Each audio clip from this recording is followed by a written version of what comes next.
They thought he was just a quiet old man. When TSA pulled him aside, no one cared. But when that Navy Cross hit the table and the CIA called him Hawkeye, the entire airport fell silent. Now the agency that erased him needs him back. Because the one man he swore was dead just came back to finish what he started. If you think heroes like this should never be forgotten, make sure you're subscribed. The trouble started on a Tuesday morning that felt like any other. Ronald International was buzzing with the usual chaos. Delayed flights, crying babies, business travelers checking their watches every 30 seconds. Gate 47 was no different. The 8:15 to DC was already running late, and passengers were getting restless. That's when they noticed him. He'd been sitting near the window for over an hour, nursing the same cup of coffee and reading a newspaper that was already 2 days old. Most people would have called him unremarkable. The kind of elderly passenger you see in airports everywhere, moving slowly, keeping to himself. But something about him made the TSA agents uneasy. Maybe it was the way he sat, back straight despite his age, like he was still waiting for orders. Maybe it was how he watched the planes through the window, not with the casual interest of a traveler, but with the focused attention of someone who'd spent a lifetime watching for threats. Or maybe it was simpler than that. Maybe it was just the fact that when they ran his ID, nothing came back. Not a frequent flyer account, not a credit history, not even a social media presence. In an age where everyone left digital footprints, this man seemed to have walked through life without leaving so much as a trace. "Sir?" The TSA agent approached cautiously. "Could you come with us, please?" He looked up from his newspaper, one of those real ones, folded neatly, ink already starting to stain his fingers. His eyes were the color of winter sky, pale and distant. He didn't seem surprised by the request. "Of course," he said quietly, and folded the paper with the same careful precision he'd probably used for everything else in his life. As they walked him through the terminal, heads began to turn. Not because he was handcuffed, he wasn't. Not because he was causing a scene. His movements were calm, measured, almost military in their precision. But there was something about the way he carried himself that made people notice. A businessman looked up from his laptop. What did he do? A woman with 2 small children pulled them closer. He looks like he could be somebody's grandfather. But one man, a veteran himself, judging by the Marine Corps tattoo peeking out from under his sleeve, watched with different eyes. "That's not how grandfathers walk," he murmured to his wife. "That's how soldiers walk." The security office was everything you'd expect. Harsh, fluorescent lights, no windows, and that peculiar smell of recycled air and anxiety that seemed to cling to government buildings everywhere. They sat him at a metal table that had seen better days, scarred with countless scratches and ring stains from coffee cups. "We're going to need you to empty your pockets, sir." He complied without complaint. A worn wallet with maybe $20 in cash, a bus ticket from 3 states away, a coin that looked foreign, stamped with symbols most Americans wouldn't recognize, a small notebook, its pages yellowed with age and water damage, and then, as he reached into the inner lining of his coat, something else tumbled out. The medal hit the table with a soft metallic sound that seemed to echo louder than it should have. The agents froze. Even the ones who didn't know military decorations could tell this wasn't something you bought at a pawn shop, a Navy Cross. The real thing. Tarnished with age, but unmistakably authentic. "Jesus," one of the younger agents whispered. That's the real deal." The supervisor, a man who'd been doing this job for 15 years and thought he'd seen everything, leaned forward. "Sir, where did you get this?" The old man looked up slowly. His eyes held something that made the room feel smaller, colder, not defiance. Something deeper than that. Something that spoke of places and times most people only saw in movies. "I earned it," he said simply. The room went quiet. Outside, you could hear the distant hum of aircraft engines and the constant chatter of gate announcements. But inside that small, windowless room, the silence stretched like a held breath. "Your name, sir?" the supervisor asked, though his voice had lost some of its official edge. The old man was quiet for a long moment, as if weighing whether to answer at all. "Doesn't matter anymore," he finally said. "That's when someone knocked on the wall.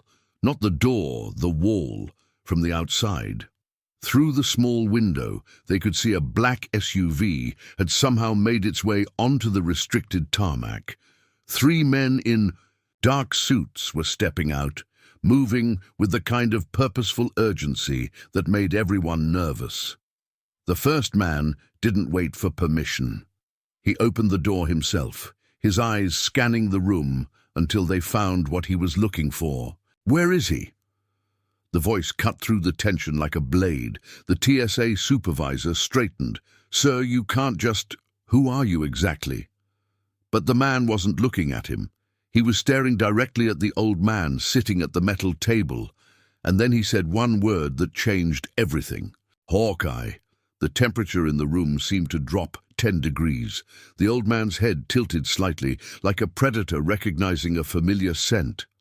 "I told you people," he said, his voice carrying the weight of old arguments and older disappointments. "I'm not coming back." The man in the suit stepped forward, lowering his voice to something almost respectful. "We wouldn't ask unless it was him." That's when something shifted in the old man's expression. His hand moved unconsciously toward the Navy cross on the table, fingers hovering over the tarnished metal. "Raven's alive." The words came out like a prayer and a curse all at once. The agent nodded grimly, and just like that, the quiet old man, who'd been reading yesterday's newspaper, became someone else entirely. Someone the world had forgotten. Someone the shadows had tried to bury. Someone who apparently still had one last mission to complete. The black SUV didn't take him to any police station. It didn't head toward the main roads where curious reporters might catch a glimpse of government vehicles moving with unusual purpose. Instead, it turned underground, disappearing into the kind of garage that officially didn't exist beneath a federal building that most DC residents walked past without a second glance. The elevator descended further than seemed reasonable, past levels that weren't marked on any blueprint. When the doors finally opened, they revealed corridors lined with steel and concrete, the kind of construction that could survive things most people preferred not to think about. The briefing room was larger than the airport security office, but somehow felt smaller. Maybe it was the lack of windows, or the way the fluorescent lights hummed with a frequency that made your teeth ache. Or maybe it was the woman sitting at the conference table, her tailored suit and perfectly arranged files suggesting she was used to conversations that could reshape the world. Her nameplate read Monroe, D. She didn't offer coffee or small talk. Instead, she slid a tablet across the table and said, "Recognize him?" The photograph was grainy, taken from a distance, with equipment that cost more than most people's houses. But the face was unmistakable, lean, angular, with eyes that seemed to look right through the camera. "Raven," the old man said, and the word carried 20 years of history. Monroe nodded. "You told us he died in Belarus." He was supposed to. There was no emotion in the statement, just fact delivered with the precision of a man who'd learned not to waste words. She tapped the tablet, bringing up a series of maps, data streams, intercept reports. 3 weeks ago, he resurfaced. "We've tracked intelligence breaches across NATO networks. Clean insertions, no footprints, but the patterns are his. The methodology, the precision. Still using dead drops? More sophisticated now. Satellite hops, encryption layers our best people. Haven't seen before. He's built something we didn't know was possible. Ghost networks that exist in the spaces between our systems." The old man studied the data, his eyes moving with the same focused intensity he'd once used to line up impossible shots. He always Said the system would eat itself from the inside. Looks like he decided to speed up the process. Monroe leaned forward. We don't know his endgame, but we know it culminates here, in D.C., 14 days from now. What's the target? That's what. We need to find out. Silence filled the room like smoke. The old man stood slowly, walking to the blank wall, where his reflection stared back, older, grayer, but still carrying the same straight-backed posture that had marked him as military, even in civilian clothes. Why me? He asked the reflection. Because he won't see you coming, Monroe said quietly. Because you know him better than anyone else alive. And because... She paused, choosing her words carefully. Because you're the only one who ever got close enough to stop him. He turned, back to face her. And if I say no... Monroe's expression didn't change.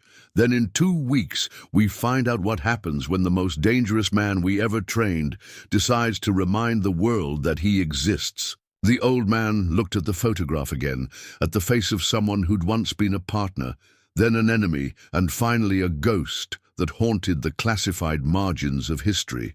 Then I guess, he said slowly, it's time to finish what Belarus started. Malcolm Drake hadn't always been called Raven. Once upon a time, he'd been just another kid from Detroit, with hands that could make broken things work, and a mind that saw patterns where others saw chaos. His teachers had called him quiet. His classmates called him weird. But the recruiter who showed up at his high school under the cover of a robotics scholarship had called him exactly what they'd been looking for.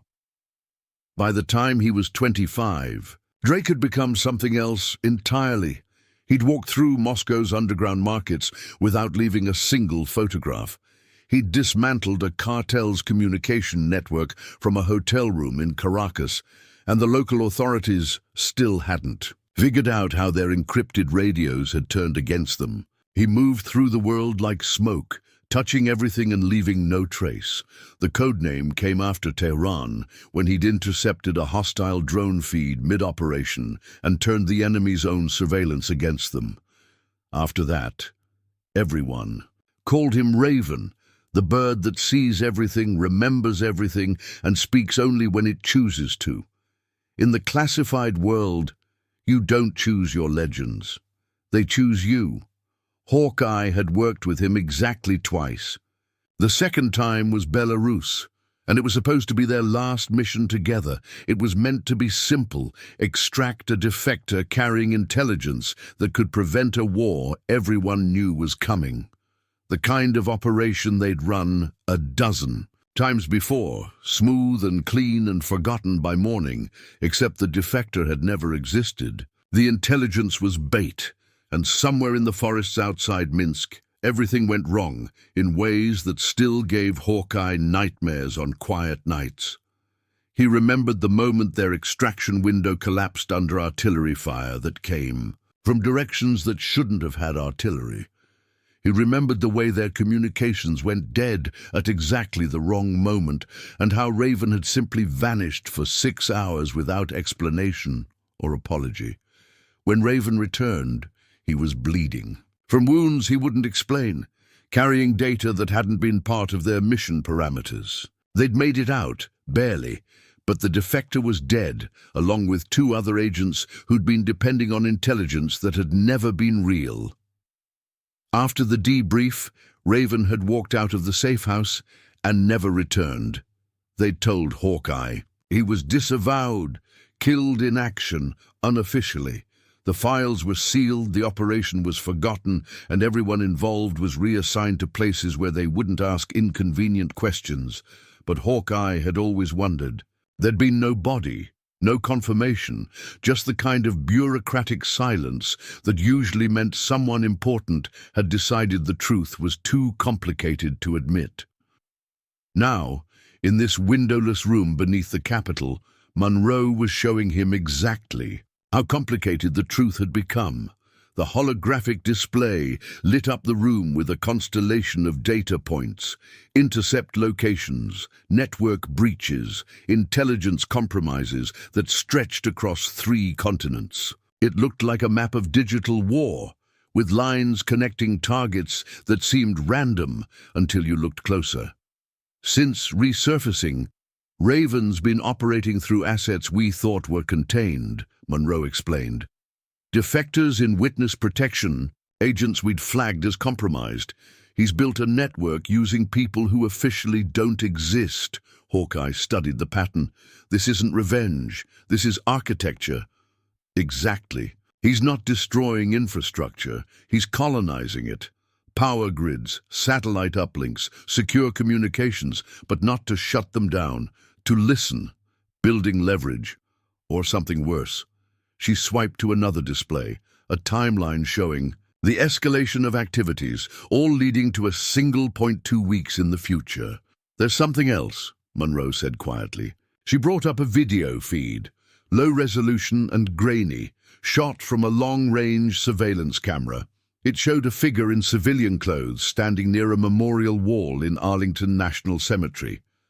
The face was older, weathered by years, and whatever he'd been doing in the shadows, but unmistakably familiar, the timestamp showed it was taken 48 hours ago. He came home, Hawkeye said.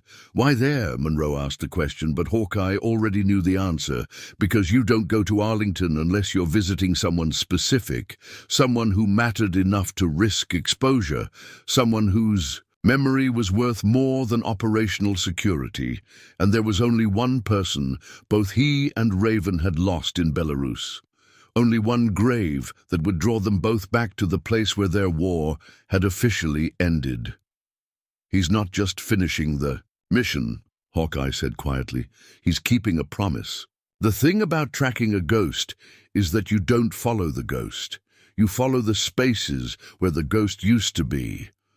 Monroe's analysts had made the mistake of looking for Raven in the places where modern fugitives hide, digital shadows and financial footprints, and the kind of bureaucratic cracks that most people slip through. But Raven had been trained by people who understood that the best way to disappear wasn't to hide from the system. It was to make the system forget you ever existed. So Hawkeye started somewhere else entirely. He started with the kind of details that don't show up in databases, but leave marks on the world anyway. A dry cleaner in Georgetown whose record showed regular service for a customer who paid in cash and never left a name. A toll booth camera in Virginia that had malfunctioned at exactly the same time every third Tuesday for the past 2 months. A florist near Arlington who'd been delivering the same arrangement to the same unmarked grave every May 13th for the past 3 years. May 13th, the day their team had died in Belarus.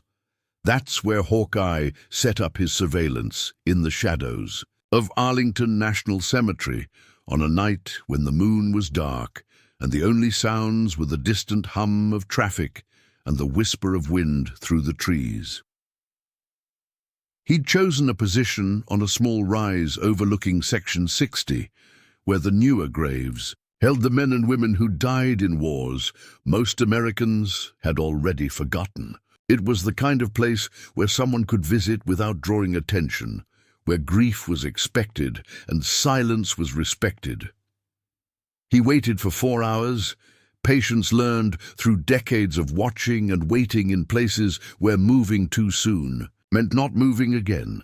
Just after midnight, when the cemetery was officially closed and the security patrols were focused on the more famous sections, a figure approached through the shadows, grey hoodie, worn jeans, moving with the careful steps of someone who knew how to avoid detection but wasn't trying very hard. He stopped at a grave marked only with a number and a date. No name, no rank, no indication of the life that had ended there.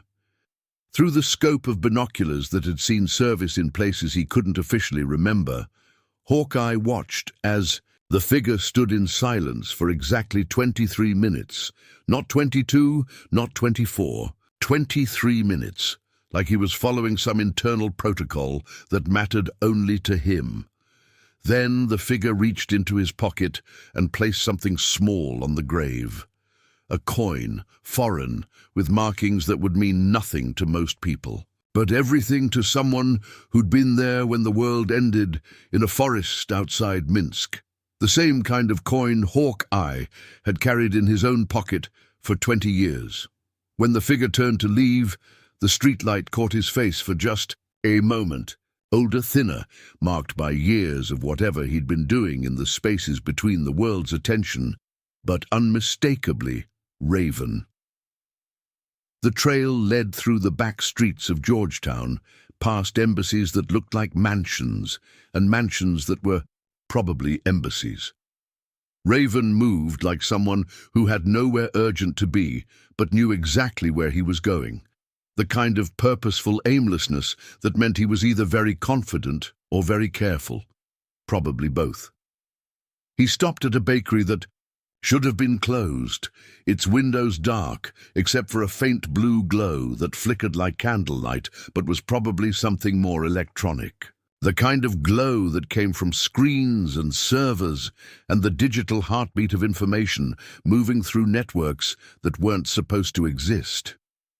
Hawkeye waited until Raven left, alone, unhurried, disappearing into the maze of side streets, like he'd never been there at all. Then he went inside. The bakery was exactly what it appeared to be on the surface. Display cases that should have held pastries, ovens that should have been warm, the faint smell of flour and yeast that lingered, even when there was nothing to bake. But appearances, Hawkeye had learned long ago, were just another kind of camouflage. The basement told a different story. Rows of servers hummed in climate-controlled silence, their LED lights blinking in patterns that spoke of data flowing through, channels that weren't supposed to exist. Multiple screens showed feeds from security cameras around the city, satellite imagery that updated in real time, and streams of encrypted text in languages that most Americans wouldn't recognize. This wasn't just a safe house. It was a nerve center, one node in a network that probably stretched around the world.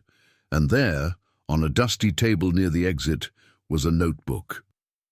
Not Raven's usual style. He'd always preferred digital storage, encrypted files that could be destroyed at a moment's notice. But this was handwritten, pages covered with diagrams and schematics, and notes in the careful block letters that every intelligence operative learned to write. The heading on the first page made Hawkeye's blood run cold. Project Nightfall. Diagrams showed the Lincoln Federal Relay, a Cold War relic buried beneath the city, designed to coordinate emergency communications in the event of nuclear attack or total system failure. Most people had forgotten it existed. Most people didn't know it had never been decommissioned. But if someone gained control of it, they wouldn't just be able to tap into America's communications networks. They could speak with America's voice. The operation went dark at 11:47 p.m. on a Tuesday that felt like the end of the world. No official sanction, no backup teams, no chain of command to report to if things went wrong. Just Hawkeye, and a frequency that Monroe had reserved for operations that couldn't officially exist, walking into the kind of mission that got people buried in unmarked graves or forgotten in classified files. The Lincoln Federal Relay was buried, 3 stories beneath a Smithsonian annex that most tourists walked past without noticing. Getting inside meant bypassing security systems that had been upgraded regularly since the 1960s, past guards who weren't supposed to know what they were guarding. But Hawkeye had been doing this long enough to know that the best security systems were designed by people who thought like everyone else. And he'd stopped thinking like everyone else somewhere in the mountains of Afghanistan, or maybe the jungles of Colombia, or any of a dozen other places where normal people didn't go and normal rules didn't apply. The relay room was sealed behind, a vault door that had been built to survive nuclear war. But it wasn't locked, and that told him everything he needed to know about who was already inside. The room hummed with the sound of servers and cooling systems, arrays of equipment that looked like they belonged in a science fiction movie, but were very real and very dangerous. Code scrolled across multiple screens, not the kind of simple programming most people were familiar with, but something more complex, more organic, something that looked like it could think for itself. And at the center of it all, his back to the door, stood Raven. He didn't turn around when Hawkeye entered, didn't even acknowledge his presence for a long moment, just continued typing, his fingers moving across the keyboard with the same precise efficiency that had once made him legendary. "I knew you'd come," he said finally, his voice carrying the weight of years and disappointments and choices that couldn't be undone. Hawkeye stepped carefully into the room, every instinct telling him this was some kind of trap, but unable to identify where the danger was coming from. "You always did leave. Breadcrumbs, when you wanted to be found, needed you to see this." Raven gestured at the screens, the code, the elaborate system he'd built in the shadows beneath the Capitol. "Needed someone to understand what comes next. You're going to crash the emergency broadcast system." "No." Raven turned then, and Hawkeye saw that the years had not been kind to him. He was thinner than he remembered, paler, with the kind of tired look that came from carrying too many secrets for too long. "I'm going to fix it." They stared at each other across the humming server room, two men who'd once trusted each other with their lives, now divided by a gulf that 20 years had only made wider. "The system you served, the one you still believe in, it's been compromised for so long that most people have forgotten what it was supposed to look like," Raven said. "I've seen the real files, the black budgets, the operations that never made it into any official record. We didn't serve our country, Hawkeye. We served the people who bought it, so you're going to burn it all down." "I'm going to turn on the lights." Raven gestured to the central console, where a countdown timer showed less than 10 minutes remaining. "At midnight, every emergency communication system in the country activates simultaneously. A message goes out, uncensored, unfiltered, unavoidable." "What message?" "The truth, all of it. Every black site, every illegal operation, every lie they told the American people while men like us were dying to protect their secrets." Hawkeye stepped closer to the console, studying the code that was about to reshape the world. He could stop it. There were fail-safes, emergency shutdowns, ways to kill the system before it could complete its mission, but stopping it would mean preserving the lie, keeping the secrets, letting the machine continue grinding while good people paid the price for other people's ambitions. "If I stop this," he said quietly, "what happens?" Raven's voice was steady, certain. "Nothing changes. The rot stays hidden. The machine keeps eating its own. And if I let it run, people see. They remember what we were supposed to be fighting for." Silence filled the room, broken only by the hum of servers and the soft beeping of the countdown timer. 8 minutes, 7, 6. "Is this revenge?" Hawkeye asked. Raven looked at him with eyes that had seen too much and forgiven too little. "It's accountability." That's when Hawkeye made his choice. He reached into his coat and pulled out the Navy Cross, the medal that had started this whole chain of events in an airport security office that felt like a lifetime ago. He placed it carefully on the console, the tarnished metal catching the light from the screens. "Then let's show them what service actually looks like," he said, and pressed the final key. It began with a flicker. At exactly 11:59:59, the lights in downtown Washington dimmed, not a blackout, just a momentary fluctuation that made people look up from their phones and wonder if they'd imagined it. Television screens froze mid-broadcast. Radio stations went silent. Cell phones buzzed with an alert tone that no one had heard before. Then every emergency alert system in the country, every airport screen, highway sign, local station, and government communication network displayed the same message. Project Nightfall activated. The following broadcast is being transmitted in the interest of national security. What followed wasn't propaganda or manifesto. It was documentation, raw footage from operations that had never been acknowledged. audio recordings of conversations between officials who thought they were beyond accountability, financial records showing where taxpayer money had really gone, intelligence reports that revealed the true cost of America's shadow wars, all of it authenticated, verified, impossible to dismiss as fake news or enemy propaganda because it came from America's own systems, transmitted through networks that the government itself had built to reach every citizen in times of crisis. In living rooms and offices, subway cars and military bases, America watched itself in the mirror for the first time in decades. Some people turned away, others cried. Many just sat in stunned silence, trying to process the gap between what they'd believed and what they were seeing. In the bunker beneath the city, two men stood side by side, watching their country's reaction, in real time, through feeds that showed everything from Times Square to small-town diners, where people were staring at screens with expressions of shock and recognition, and something that might have been relief. "It's done," Raven said quietly. Hawkeye nodded, studying the responses flooding in through social media, emergency services, congressional offices, suddenly overwhelmed with calls from constituents who had questions that couldn't be ignored. "I thought you'd try to stop me," Raven admitted. "I came here to," Hawkeye replied. "Then I realized this wasn't treason, it was testimony." Outside, sirens began to wail. Not from panic, but from the sound of a system that had to respond because it could no longer pretend it hadn't heard the questions being asked. 3 hours later, as the sun began to rise over a capital that would never be quite the same, Monroe found them in the relay room. She came alone, without agents or backup or the kind of bureaucratic protection that usually surrounded operations like this one. "It's out there now," she said, and her voice carried the weight of someone who'd spent a career keeping secrets and had just watched them all spill into the light. "They'll come for us," Raven said. "No," Monroe replied. "They'll come for answers, and this time they'll have to give them." She looked at the two men who'd just changed the world with nothing more dangerous than the truth.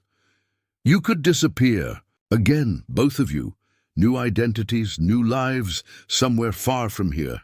Hawkeye picked up the Navy Cross from the console, wrapping it carefully in its cloth and placing it back inside his coat. "I'm not disappearing. I'm just going back to being quiet." "And him?" Monroe nodded toward Raven. The old sniper looked at his former partner, the man who'd almost become his enemy, but had chosen to become something else instead. "He's got more to say. Maybe it's time people started listening." Monroe smiled faintly. "We'll call it congressional oversight, the kind with cameras and transcripts and questions that have to be answered under oath." The three of them walked toward the exit, leaving behind the servers and screens and the echo of a system that had just been forced to remember what it was supposed to be protecting. As they stepped into the morning light, reporters were already gathering on the steps of federal buildings across the city. Cameras rolled, questions were shouted, but nobody recognized the three figures who emerged from a building that wasn't supposed to have basement levels and walked away down a side street. Because that's how people like them moved through the world, quietly, invisibly, until the moment came when invisibility was less important than accountability. And then they disappeared back into the shadows, leaving behind a country that would spend the next several years figuring out what to do with the truth they'd been given. The old man who'd been detained at an airport for carrying a medal he'd earned in service to his country walked away from the most important mission of his life the same way he'd walked into it, alone, unrecognized, carrying secrets that would never make it into any official record. But this time, the secrets weren't about what had been hidden. They were about what had finally been revealed. Sometimes the most dangerous weapon isn't a gun or a bomb or a missile that can level a city block. Sometimes it's nothing more complicated than the truth, delivered at exactly the right moment to exactly the right people. Sometimes a hero doesn't wear a uniform or carry a flag or stand on ceremony. Sometimes he just sits quietly in an airport, reading yesterday's newspaper, waiting for someone to notice that the medal in his coat pocket was earned in service to something larger than himself. And sometimes, when the world needs it most, he and his old partner remind everyone what that service was supposed to mean. If you believe stories like this matter, stories about the people who served in the shadows, who made sacrifices most of us will never understand, who sometimes have to choose between loyalty and truth, then don't let them disappear into the noise of our daily lives. Hit that subscribe button. Share this with someone who needs to remember what real service looks like. And tell us in the comments, do you think the truth should always come out no matter the cost? We read every comment, we respond to many, and your voices help keep stories like this alive. Until next time, stay vigilant. And remember, the quiet ones are often the ones with the most important things to say.